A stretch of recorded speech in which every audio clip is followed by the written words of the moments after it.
Hey everyone, I'm here with Andy, Walker and Evan, and today we're going to talk a little bit to them about their experiences of coming out to Vietnam to teach English and work on interesting projects. So I thought I'd get them in here to, talk about their story a little bit.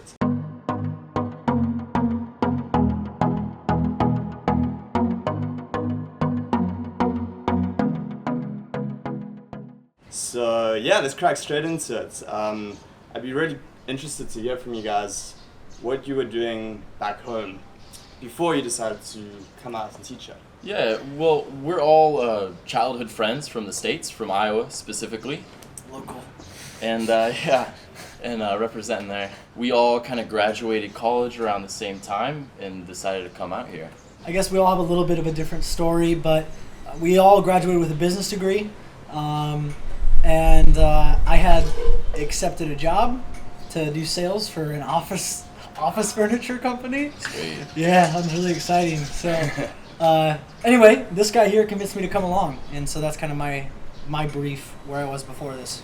Yeah, and I was working over in China with a company doing marketing, and wanted a little bit more freedom and wanted to start something of my own. And so this plan fit with my desire to travel, desire to start something of my own, and so I came out here with these guys. I was planning on coming out here for probably like a year and a half through like seeing Alex's stuff, and I was super nervous to come out here by myself. And then when these guys were like, you know what, yeah, I'll do that too, it's really cool, it was a really big relief. Yeah. having like a little part of home come with.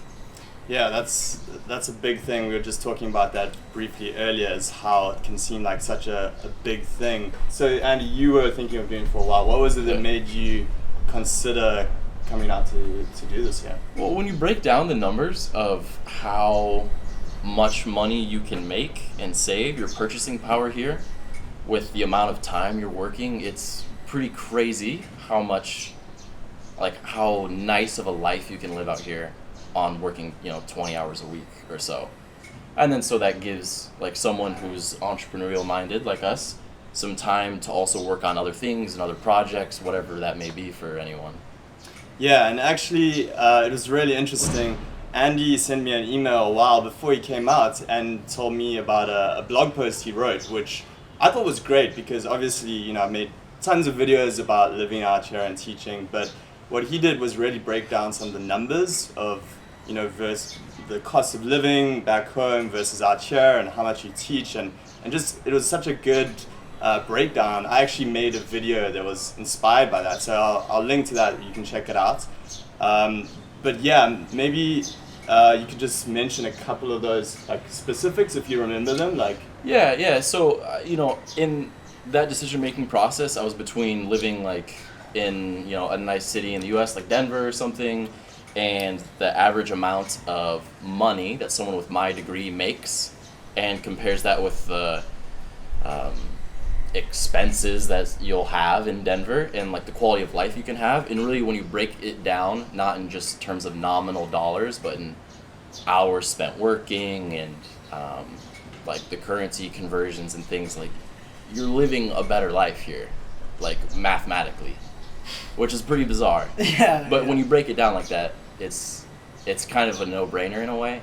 And I think the biggest factor there is time, because and that was, I don't know if any, like, we've all read Tim Ferriss's 4-Hour Workweek, and it really focuses on the fact that like time is what's valuable.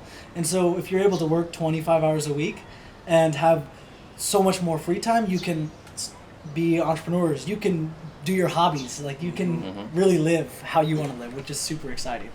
Yeah, I mean, that's a huge reason. One of the reasons I've noticed that people come out here is all that extra free time to work on hobbies and projects and stuff like that. So maybe you guys can just mention, because you wanted to use the teaching as an opportunity to fund other projects as well. And just as a side note, I know there's some people that think that you should come in and become a teacher and stick with that, and that's to just do it for a certain amount of time is, you're not giving due time and effort to the students. But I don't really believe that, because I think teaching is a skill set that you can learn fairly quickly and get fairly good at quite quickly, and still be a good teacher, and then make money from that, and then move on to other things if you want it. So I know a lot of people that teach for like a year, maybe 2 years, and then start to do something else. So what were you guys thinking when you thought about teaching and making some money from that, and then transitioning into some other projects? Because I know you guys have got some cool things that you've got planned. Yeah, so I think for me, I was doing research right before coming over, like, is this teaching thing, like, should I do it, like, and I think the thing I got from it most was, so yeah, we're using it as a tool to live the life we want to live, right? So we're using teaching, and that sounds kind of bad, but I'd say that I went into it knowing, and I read about, like, don't go into teaching if you don't want to do it, and I've always loved teaching. I find a lot of enjoyment from helping people learn and watching people grow, and so yeah, I'm using teaching as a means to an end.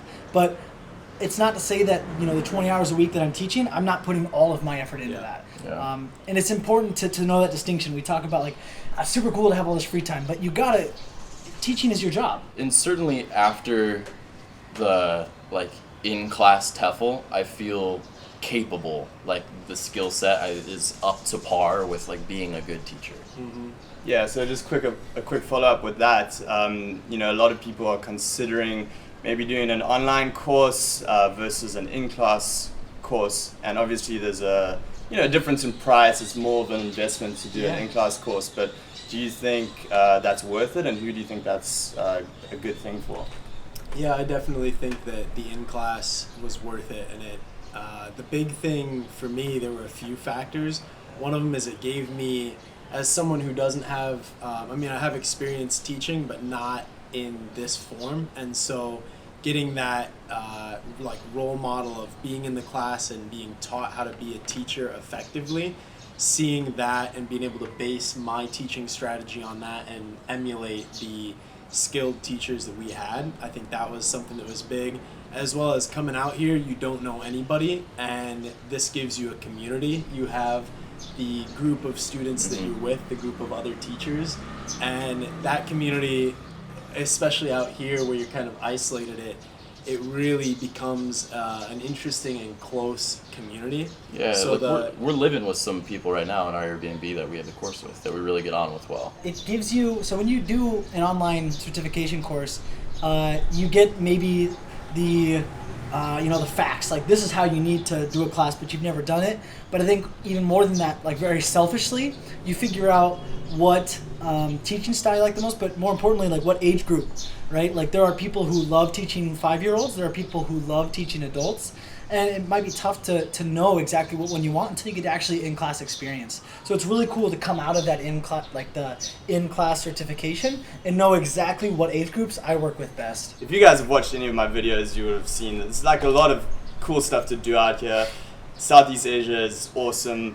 I love it. But, what are some of the things that you guys like about living out here? Personally, for me, I love just that it's so different from where I grew up. That's something that's important to me, is like I don't want to die just living 30 miles from where I was born, and this gives me a chance to see just really not opposite, but so diametrically like different from the culture I grew up in, a world here where I'm illiterate walking down the street. I can't read the signs. And it really makes it limits the stimuli that you're getting every day, and you just get a chance to focus and drill your life down to what I'm going to eat for breakfast this morning, like where do I need to be today, and just the simple things in life. Yeah. Speaking of the simple things, one thing I really like is the jasmine tea at all the restaurants that they bring out. I'm going to miss that stuff. If I leave this place, I'm really going to miss that jasmine tea. And for me, I love the people, and I think we could all say that. That's the thing for us is I get the feeling here that so many people are living life to live life. Like it's very much like enjoying life, whereas in the U.S. you get much more of a rat racy sort of feel. And it's super cool to see people who are happy to, like we've built emotional relationships with people we can only say hi to. You know? And you get a big smile every time you see them. They know exactly what you're gonna order. You know? Yeah, no, the people for me. Awesome. So, okay, and then on the flip side, obviously there's going to be some challenges and things you dislike. What are some of those for you guys? The chairs at the restaurants are so The small. chairs. Man, they're so small. They are tiny most of the time. Yeah, and also like being out here and not being able to speak Vietnamese yet is really tough. It adds little challenges to your everyday, and you're so far away from your support system. I mean, I am lucky enough to have two of my best friends here with me, but it's still like some days life will throw everything at you, and just things will break, things will stop working, and it gets to be a lot. But at the end of the day, you're still out here. You're doing something cool. Yeah, I mean, it's no different than back home, you know? Like, Yeah. For us, especially though, like we're very lucky. Like we brought home with us. You know? Yeah. Yeah. For me, I think pollution is like one of the Yeah. biggest things. And you know, that's for us. You know, we were in Ho Chi Minh for the course, but we know plenty of people who went outside of the city. But yeah, we you know, we grew up in Iowa, outside of a city of 120,000 people. So yeah, pollution is a big thing for me that I don't like. Yeah. Yeah, 10 million people in the city, eh? And Yeah. all the motorbikes and the Yeah. exhaust fumes and stuff like Yeah. that can get to you a little bit. Yeah. Yeah. The motorbikes are probably my favorite thing about Vietnam. So Yeah? Yeah. It's so much fun. Yeah, you recently got a motorbike, right? Yeah. And I've been just absolutely Ripping whipping around. Yeah. Yeah, I saw that bird coming. Yeah, so how have you found actually riding? Has it been alright? Because the traffic can seem a bit crazy to people. Yeah, so it seems very hectic and chaotic, and it is very hectic and chaotic. Especially like the first couple days, I was driving really slow, very tense, looking around, like taking everything in. But after about a week of driving, you really start to become like one with the flow of the traffic. It's like a school of fish, and you figure out, you know, where people are usually gonna go. And like last night, I was driving, and you know, I drive just like I drive back home now. I'm kind of, you know, my brain is in that system. Yeah. Is it 1 or 2? Like the automatic Mhm. processing mode where I can kind of just zone into it, and yeah, it's fun. That being said, it took a month for that to and this guy's pretty ballsy. So Yeah. we still haven't got bikes yet. We will, but it's probably good to I'd say, you know, get on Uber bikes, Grab bikes, and you do that for a month of you're sort of understanding what traffic's doing. I Yeah. still think I should have got one the first day. He's a nut. And He's a nut. I don't agree with that. If I could do it over again, I would get one the first day, save the money on Uber and Grab, and just get over that week learning curve right away. A lot of people say that, you know, they think it looks so crazy, and then when they get on and get used to it, they're like, oh, I should have done this sooner. Yeah. Yeah. But there's also something to be said for getting used to it. Yeah. And I think the big thing is you're not going that fast.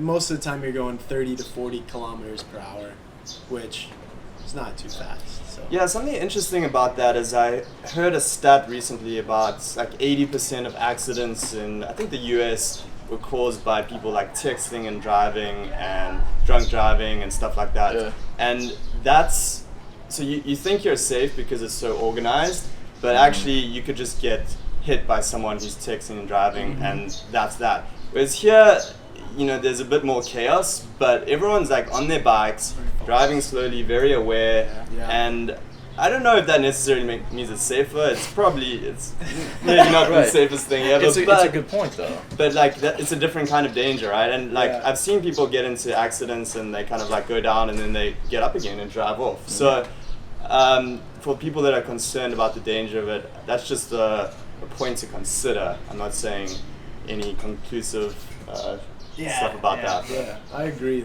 Yeah. We didn't talk about the lady boys, did we?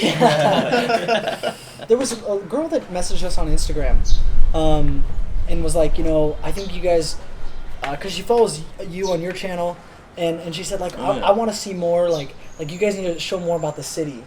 I think there are and I don't really know. This is one person, a very small sample, Right. but people were not everyone understands that it's a city with stuff going on. You know, I mean, it's very first world feeling with a little Yeah. bit of a third world. Yeah. I don't know if I went to a badass movie theater last night. That was the nicest movie theater I've ever been in, by a long shot. That is something that is weird because you sometimes see the streets and the traffic and all the little street food Yeah, vendors, yeah. and you don't realize that there's actually like these cool sky bars Yeah. and like coffee shops and that kind of stuff. You know? It's a really like it gives the city a really interesting character where it has like both sides, like the really like nice side of it, and then also kind of like the cool like Vietnam side of it, where it's Yeah, like yeah. little street food and stuff like that. And I think we've Yeah. talked about how like we're really happy to be here now in Ho Chi Minh because like it's gonna change. I mean, Yeah. Ho Chi Minh is a very important, bustling city for Vietnam, and it's only gonna become more modernized. So it's really cool that we get that. I'll call it third world feeling with that first world. Like I mean, you could spend all like $200 in a night at some top of the world super high class bar, or you could go to a 3K bar and spend $3,000 or Yeah. 3,000 dong beers. Yeah, that's 12 cents American. Yeah. Yeah. And it's not good beer, but it's fun. Yeah, it's cheap. It's fun and cheap. It's beer. So The formaldehyde mixed in gives you an extra little buzz. So that diversity is really cool. But you don't have to worry about like living in all of our families were like, Yeah. are you gonna be living in huts? Like, Mind you, we're from like small town Yeah. Iowa. A big thing that also gets to me is like the city, it looks dirty when you see the streets, but it's like the way that the trash works, which we could explain in detail.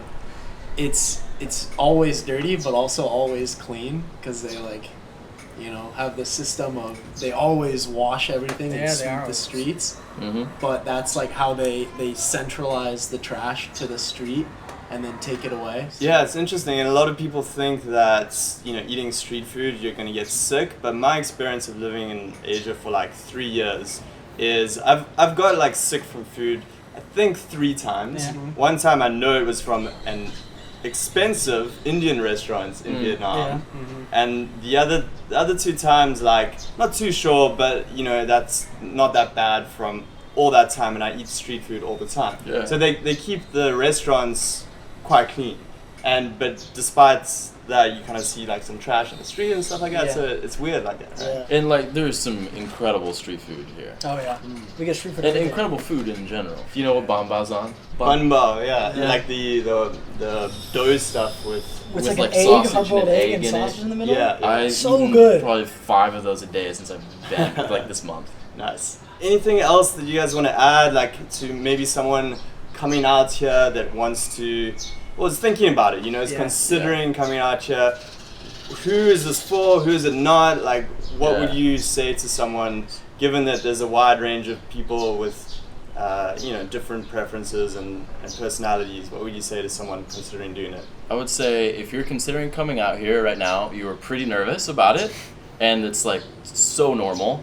We were all really nervous coming out here, and then you get out here and you meet all sorts of other people who are just trying to like meet people and do this thing, and you form a community pretty quickly, which is the main thing I was nervous about.